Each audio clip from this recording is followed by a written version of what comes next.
jangan makan daging. Ulama tadi itu tetap memilih mati, memilih nyawanya hilang, memilih dieksekusi demi menyelamatkan agama umat manusia. Coba, ini ulama, saya yakin ulama seperti ini kok tidak sama dengan yang menjadi apa itu tim sukses. Kok tidak sama? Saya yakin. Artinya ulama sebesar ini keberaniannya kok, etikatnya kok nggak sama dengan tim sukses. Artinya kekuatan imannya ya beda. Luar biasa. Ini ulama luar biasa. Kebalikan dari ini biasa luar. Ini namanya ulama menjaga agama. Al-ulama wa hifdzuddin. Yang kedua, al-ulama wa hifdzul aql. Ulama dan menjaga keselamatan akal manusia. Maqasidus syariah. Maqasidus syariah khamsah. Ya kan ya? Al-ulama dan menjaga akal manusia. Tidak boleh ulama menyetujui industri minuman keras. Tidak boleh. Tidak boleh ulama memberikan tasawuf kepada bisnis-bisnis maksiat. Tidak boleh. Tidak boleh ulama ikut melegalkan judi online. Tidak boleh. Tidak boleh ulama memberikan toleransi kepada bisnis-bisnis yang diharamkan syariah Muhammad Rasulullah SAW. Karena itu tidak mencerdaskan akal manusia, tapi merusak akal manusia. Saya baca di dalam kitab Ad-Durrul Mansur fi Tafsiril Ma'sur karya Jalaluddin As-Suyuti, seorang sahabat Nabi Shallallahu Alaihi Wasallam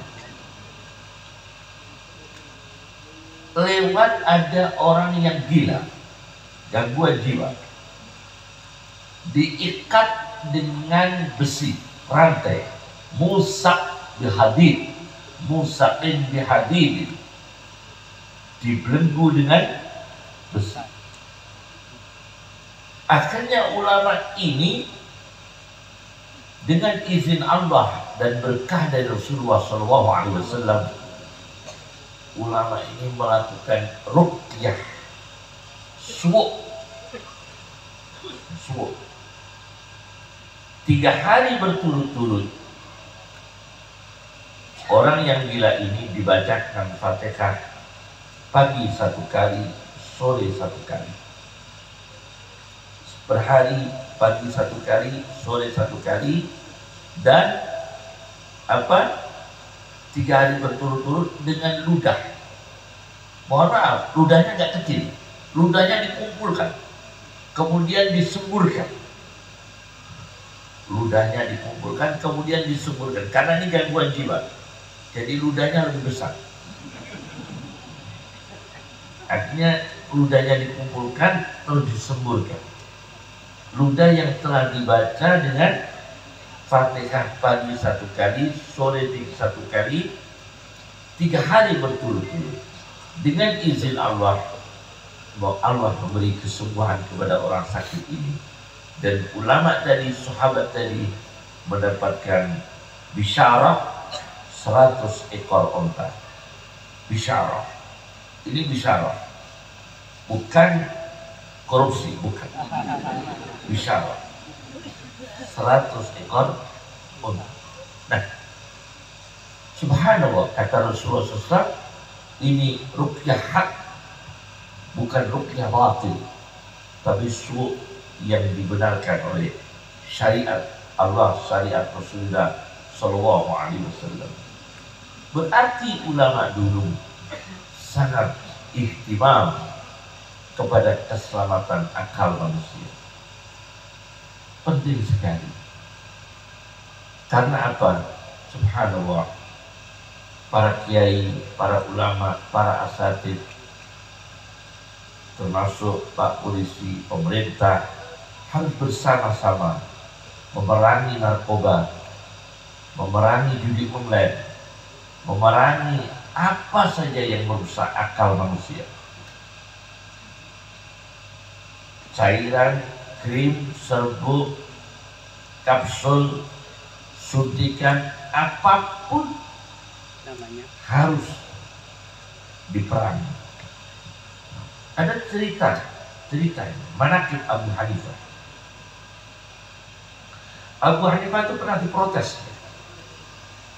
diprotes, bukan karena soal ada penjual minuman, tapi karena Abu Hanifah menerangkan nek ono wong turu barasar marakno blintu. Orang yang tidur habis asar akan menjadi gila. Ada orang kampung nggak percaya, akhirnya dia tidur habis asar. Mau buktikan gila enggak nanti? Karena Imam Abu Hanifah mengatakan tidur habis asar membuat gila. Maka dia tidur habis asar sampai maghrib. Maghrib masih tidur sampai isya. Isya sampai tidur sampai tengah malam. Begitu tengah malam dia bangun, ingat pada Abu Hanifah. Nah, ini ternyata Abu Hanifah tidak benar. Karena saya praktekkan habis asar sampai jam 12 malam tidur, alhamdulillah saya nggak ngalami gila. Kok Abu Hanifah mengatakan bisa bikin gila? Wah, tidak benar. Akhirnya tengah malam dia melabrak rumahnya Abu Hanifah. Tengah malam, jam 1. Totok. Assalamualaikum. Kaget Abu Hanifah. Ono apa, Pak? Sampeyan aja ngawur Abu Hanifah. Sampeyan aja ngawur. Hari turu barasar marakno bento itu pun tak praktek dong. Barasar sampai jam 12 awal saya tidur, sampai jam 12 malam tidur. Saya nggak bento, nggak gila. Kata Abu Hanifah, sudah gila kamu. Karena apa? Tengah malam dodok rumah orang. Sudah gila kamu ini. Tengah malam melabrak rumah orang. Kan berarti kecerdasannya sudah hilang, akhlaknya hilang. Jadi Abu Hanifah memaknai hilangnya akal, hilangnya tata krama. Itu sudah kehilangan kecerdasan. Orang sudah nggak beradab sama kiai, orang sudah tidak santun dengan para ulama, orang sudah lidahnya, kantangannya, sikapnya dengan para ulama, dengan para kiai, dengan para habaib sudah tidak ada tata kramanya. Ini orang menurut pandangan agama kehilangan kecerdasan. Kita benar terhadap orang salah, itu kita jangan sampai ikut bersikap salah. Catat, kita benar, ketemu orang salah, kita jangan ikut-ikut salah. Apalagi dia benar, kita salah. Dia benar, kita salah, kita bersikap malah salah. Al-Quran bicara, wa idza khatabahumul jahiluna qalu salama. Apabila kita berkomunikasi dengan orang yang tidak tahu, yakni mungkin ilmunya sedikit, pemahaman agama sedikit, tata keramanya awam, qalu salama, kita harus bicara dengan bahasa pitutur luhur, dengan ucapan, dengan tata krama bahasa yang membawa keselamatan. Nah ini kita tidak, yang kita tulis bahasanya kotor, yang kita ucapkan dengan bahasa kotor, nyaci maki sana, nyaci maki sini, itu sebetulnya tanpa kita sadari hilang kita ini.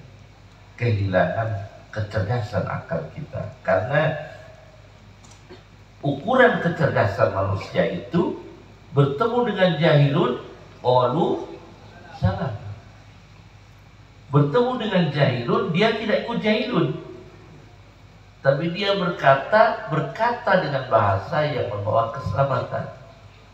Ini namanya menjaga akal. Dua. Yang ketiga, yaitu hifdzul mal, menjaga harta. Al ulama wa hifdzul mal.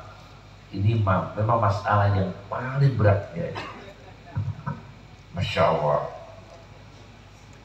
Yang satu rajin di masjid, imam masjid, khotib masjid, makan uang masjid. Yang satu tidak pernah sholat, tidak pernah wudhu, nyumbang masjid. Mana yang baik? Kadang-kadang kita bingung. Ada gitu.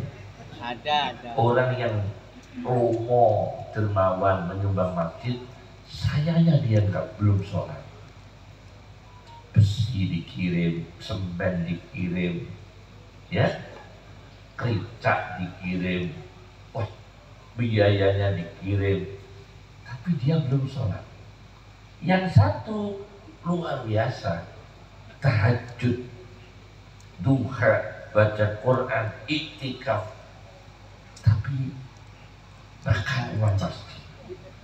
Jadi kadang-kadang ulama dan menjaga harta ini memang penting sekali.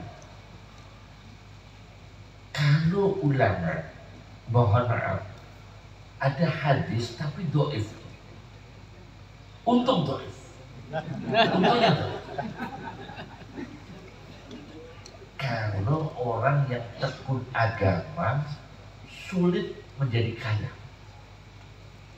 Orang yang sibuk di agama itu memang sulit untuk menjadi pengusaha. Tapi hadis ini doif. Saya nggak mengatakan sulit, doif. Saya baca hadis itu kalau tidak salah di kitab Mizanul I'tidal. Mizanul I'tidal itu karya Ad-Dahabi yang punya kitab Syiarul A'lamin Nubala. Ya. Itu rawi-rawi tentang Al-Jarh wa Ta'dil, ya, seperti Al-Kamil fi Du'afa'i Rijal, itu Al-Jarh wa Ta'dil, seperti As-Siqah di Ibn Hibban, Ad-Du'afa di Uqayli dan sebagainya. Nah, sampai di situ. Kemudian saya baca lagi di dalam kitab Musnad Abi Ya'la. Musnad Abi Ya'la, Rawahu Abu Ya'la di Musnadihi. Di dalam kitab itu saya baca, ketika terjadi krisis ekonomi mahal. Kemarin saya lihat kaos tulisannya gini, agama narik 2,5%, negara kok narik 12%. Kaosnya orang ada tulisan gitu. Tulisannya gimana? Agama kalau narik 2,5%, negara kok narik 12%. Oh iya ada kaos seperti itu. Tidak lama kemudian saya kedatangan tamu, Ustadz namanya Zaidun dari Jogja, alumni Al-Azhar. Yai, sowan Yai, minta doa. Setelah saya doai, beliau pulang, saya beliau oleh-oleh kaos, ya, kaos. Oh iya. Orangnya namanya Ustadz Zaitun. Dia pulang, kaosnya saya buka. Kaosnya tulisannya Ja'a Zaitun. Ini kok ada-ada. Dunia ini Masya Allah luar biasa, luar biasa. Tadi sampai mana tadi pidato saya? Loh kok kopi ini gak dapat? Subhanallah. Ini aku ngantuk ya apa ini? Kopi sama goreng-gorengan apa? Nah, pada zaman Rasulullah SAW itu terjadi apa-apa mahal. Akhirnya sahabat mengusulkan pada Rasulullah SAW, ya Rasulullah, sa'ir lana, bikinkan tabel harga ya Rasulullah. Rasulullah diminta untuk menentukan harga. Beras sekian, minyak sekian, gula sekian. Rasulullah diusulkan oleh sebagian sahabat untuk membuat harga. Luar biasa, luar biasa. Karena kondisi krisis, wala si'ru, apa-apa mahal, maka sahabat udahlah matur kepada kanjeng Nabi SAW, biar Rasulullah saja yang menentukan harga-harga. Harga gandum berapa, kurma berapa, ajwah berapa, zaitun berapa. Apa kata Rasulullah? Janganlah, tidak mau. Kenapa? Tauhid. Ini persoalan tauhid. Jadi krisis itu ada hubungan tauhid. Karena kata Rasulullah, Allah itu Al-Khaliq, satu, pencipta. Yang kedua Ar-Razik, pemberi rezeki. Yang ketiga Al-Qabid, menerbitkan rezeki. Yang keempat Al-Basit, melapangkan rezeki. Nah, bukan wilayah saya. Ini Allah yang menentukan. Allah adalah Khaliq, pencipta. Kedua Ar-Razik, maha memberi rezeki. Ketiga Al-Qabid, menerbitkan rezeki. Keempat Al-Basit, melapangkan rezeki. Jadi urusan rezeki, naik turun rezeki, fluktuasi ekonomi, sempit dan lapangnya rezeki, itu Allah. Bukan saya yang menentukan harga nanti. Kalau saya menentukan harga, kalau ada pihak-pihak yang dirugikan, saya zalim. Saya tidak mau bertemu Allah dengan ada catatan kedzaliman. Begitu Rasulullah SAW. Takut Rasul. Takut sowan kepada Allah, urusan harta manusia membawa kedzaliman. Misalnya ditentukan gula per kilo, misalnya ya, Rasulullah menentukan gula per kilo 30.000. Yang punya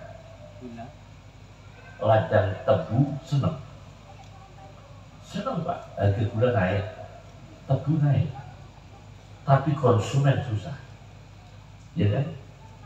Kalau dimurahkan Nabi, gula per kilo 5.000, konsumen senang, tapi petani tebu rugi. Karena itu memang ada hal-hal yang berhubungan dengan tauhid. Di samping kita ini orang berislam dan beriman, kita jangan berani-berani memakai main-mainan terhadap hak-hak manusia, terutama terkait hak. Maka saya ingatkan kepada khususnya pemerintah, hati-hati. Ini menyangkut kesejahteraan umat manusia, menyangkut hak-hak adami bangsa. Jangan main-main soal harta. Rasulullah sendiri takut bertemu dengan Allah, ada catatan kedzaliman kepada manusia, kedzaliman kemanusiaan, dan kedzaliman harta benda. Itu Rasulullah SAW. Cuma kita ini kadang-kadang enggak seneng kalau jadi bendahara. Kalau kita jadi bendahara itu pahalanya besar. Al-Khazin, Al-Khazinul Amin, ya kan? Orang yang bendahara jujur itu luar biasa. Al-Khazinul Amin, bendahara yang jujur, itu fadilahnya luar biasa. Jihad fisabilillah. Tapi Kita kalau kira-kira nggak mampu godaan iman, jangan megang uang orang, hati-hati betul, karena itu menyangkut hifdzul mal, menjaga harta manusia. Maka ulama-ulama dulu yang wirai, kira-kira nggak mampu, dia dititipi harta anak yatim, banyak yang nggak mau kadang-kadang ya. Bahkan sebagian ulama takut menerima ini karena apa? Terkait dengan hifdzul mal, menjaga harta itu dengan segala risiko. Nah, ini namanya hifdzul mal. Sudah berapa itu? Kemudian hifdzun nafsi, menjaga jiwa, menjaga ruh, menjaga apa? Jiwa. Nah, ini penting sekali, an-nafas. Kemudian yang terakhir hifdzun nafsi. Nanti saya bacakan sebagian dari arba'una hadisan min kalami khairil anam fil mawa'id wal nasaih wal ahkam karya Syekh Ismail Utsman Zain. Betul ya? Masya Allah. Saya bacakan. Kemudian saya baca sekarang masalah apa itu menjaga jiwa, menjaga nyawa manusia. Ada dokter Ali Fikri ya. Dokter Ali Fikri itu ulama Sunni yang punya kitab Al-Insan, punya kitab Samirul Muhaddid, punya kitab Al-Mu'amalat dan sebagainya. Namanya Dokter Ali Fikri, seorang ulama Mesir. Di situ diceritakan di kitab Al-Mu'amalat, ada ulama waktu itu dituduh zindik. Ulama-ulama sufi dituduh zindik. Ada catatan di sini, namanya di antaranya Sufyan As-Sauri, Abu Hamzah yang di dalam kitab Al-Sadr Syekh sangat terkenal, termasuk sufi-sufi besar Abu Hamzah dan Sufyan As-Sauri dan beberapa ulama lagi mau dihukum mati. Nah, karena dituduh zindik oleh pemerintah waktu itu. Ketika menjalani hukuman mati satu persatu, Sufyan As-Sauri ini ingin menjaga nyawa temannya. Beliau mengatakan, saya dulu aja yang dihukum mati. Takutnya beliau maju dulu. Saya dulu aja. Biar saya memberi kesempatan hidup pada kawan-kawan saya, pada sahabat-sahabat saya, pada ulama yang lain, meskipun sekejap. Tapi saya dulu yang dihukum mati. Coba begitu. Luar biasa. Ini ulama yang betul-betul apa ya, kalau dalam ilmu Al-Quran disebut wa yusiruna ala anfusihim walau kana bihim khassasah. Dia mementingkan keselamatan orang lain daripada dia sendiri. Butuh keselamatan untuk dia sendiri, tapi dikalahkan, nyawanya dikalahkan untuk nyawa orang lain. Wa yusiruna ala anfusihim walau kana bihim khassasah. Seperti yang terjadi pada perang Yarmuk ya.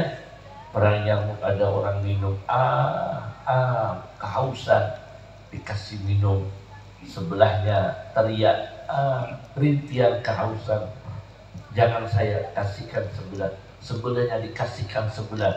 Akhirnya mereka meninggal semua, tidak sempat minum. Ada lagi cerita sahabat dikasih oleh kambing, kepala kambing.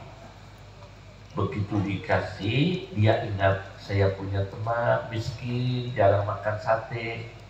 Sudahlah, kepala kambing saya kirim ke teman saya.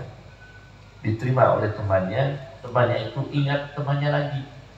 Masya Allah, saya nggak mau makan daging kambing ini.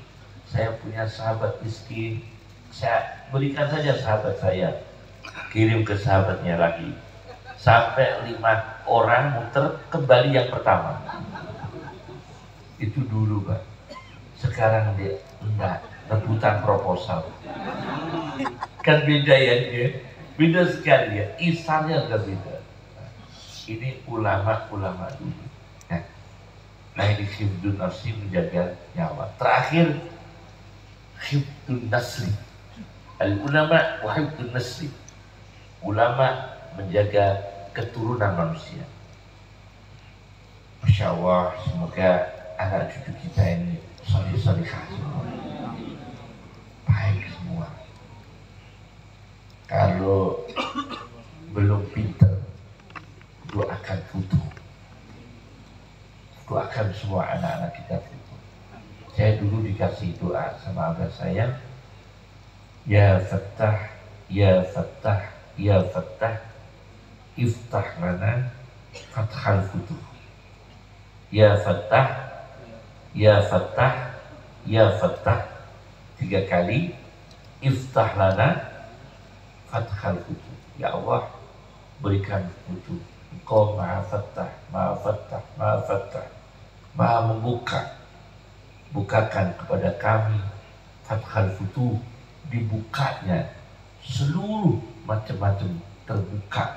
Terbuka ilmu, terbuka istiqomah, terbuka kesehatan, terbuka jalan rezeki yang barokah, macam-macam. Terbuka kebahagiaan rumah tangga, terbuka macam-macam fathal futuh. Ya Fattah, ya Fattah, ya Fattah, iftah lana fathal futuh. Itu doa dari ayah saya kepada saya waktu itu. Nah, yang terakhir menjaga keturunan. Ada sebuah kitab yang mungkin kita pernah ngaji, namanya Tazkiratul Huffaz. Kitab mengumpulkan hafidh, sejarah sirahnya hafidhul hadis, hufadhul hadis, karya Ad-Dahabi.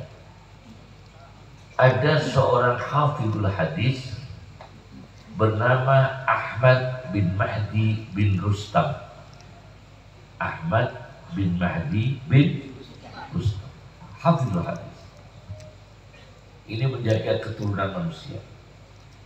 Suatu ketika ada wanita hamil diperkosa orang.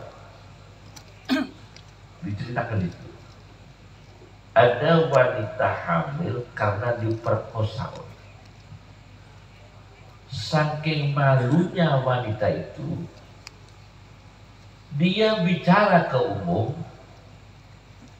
bukan diperkosa, tapi saya ini punya suami namanya Syekh Hafidhul Hadis Ahmad bin Mahdi bin Rustam. Luar biasa ini Pak ya. Bukan dia fitnah, bukan dia fitnah, kepengen berlindung. Saking malunya diperkosa orang, sedih. Enaknya siapa? Enaknya ngaku istrinya Ahmad bin Mahdi bin Rustam. Bayangkan, Masya Allah. Akhirnya Ahmad bin Mahdi bin Rustam dengar wanita yang hamil itu di desa lain mengaku istrinya, padahal bukan istrinya, cuma untuk menutupi karena dia diperkosa, sedih, malu, menjaga kesedihan wanita ini dan bayinya ini supaya tidak lahir dari seorang wanita yang shock, yang beban psikologis berat. Berarti